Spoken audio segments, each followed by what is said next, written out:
प्रथम वर्ष राजनीति विज्ञान के विद्यार्थियों, आपके प्रथम प्रश्न पत्र राजनीति विज्ञान के मूल आधार के अंतर्गत आज मैं आपको राज्य की उत्पत्ति के विभिन्न सिद्धांतों के अंतर्गत सामाजिक समझौते के सिद्धांत के बारे में बताने जा रही हूँ। और पिछली बार हमने हॉब्स के बारे में पढ़ा, आज हम जॉन लॉक के सामाजिक समझौते के बारे में चर्चा करेंगे।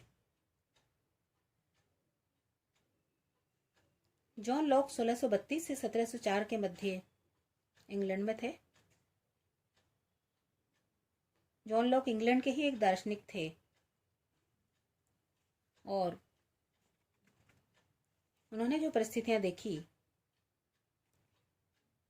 उसी के पश्चात सामाजिक समझौते के बारे में उनके विचार प्रकट हुए।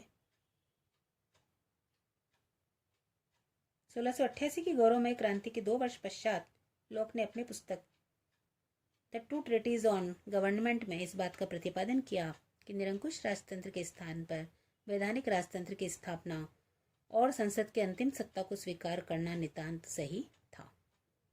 जॉन लॉक ने अपने सामाजिक समझौते की व्याख्या निम्नलिखित बिंदुओं में की, जिसमें सर्वप्रथम आता है मानव स्वभाव। लॉक के अनुसार मनुष्य एक सामाजिक प्राणी है और उसमें सदैव ही प्रेम, सहानुभूति, सहयोग और दया की भावनाएं विद्यमान रहती हैं।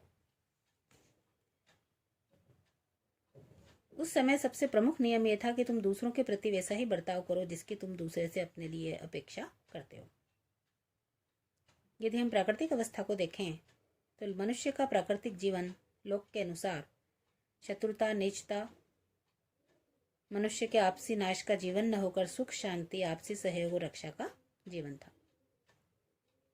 तर्कशास्त्र के नियमों के अधीन प्रत्येक मनुष्य जीवन, संपत्ति तथा स्वतंत्रता के अधिकार का उपभोग इस प्रकार करता था कि दूसरों के अधिकारों को आंच नहीं आए।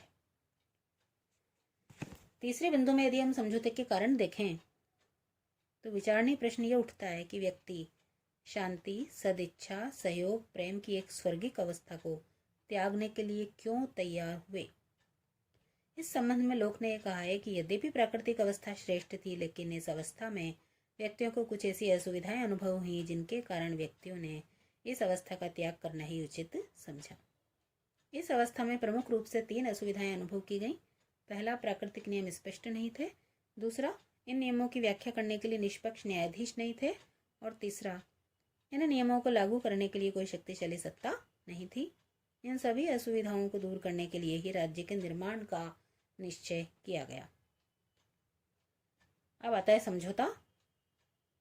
तो लॉक के समझौते में यदि हम देखें तो इससे पूर्व हॉब्स के सिद्धांत के अंतर्गत राज्य का निर्माण करने के लिए केवल एक ही समझौता किया गया, लेकिन लॉक के वर्णन से ऐसा लगा कि 2 समझौते किए गए थे।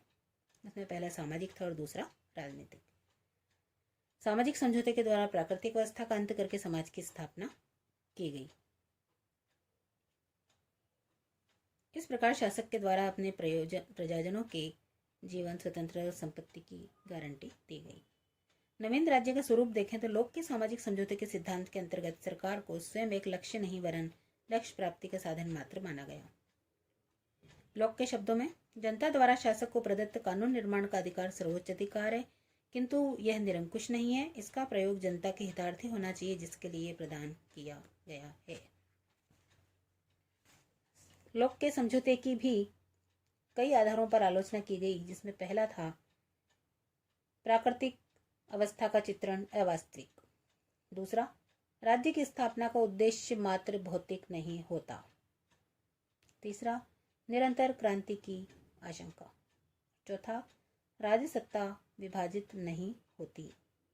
5वां, कानूनी राज्य सत्ता को महत्व नहीं।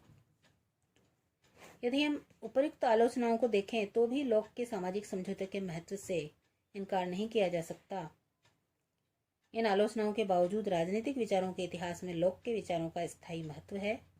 प्रथमतः लॉक ने राज्य सरकार का अंतर किया और राजनीति में जन सहमति के सिद्धांत का प्रतिपादन किया। दूसरा, लॉक द्वारा प्रतिपादित प्राकृतिक अधिकारों का सिद्धांत त्रुटिपूर्ण होते हुए भी राजनीतिक दर्शन के लिए उनकी अपूर्व देन है।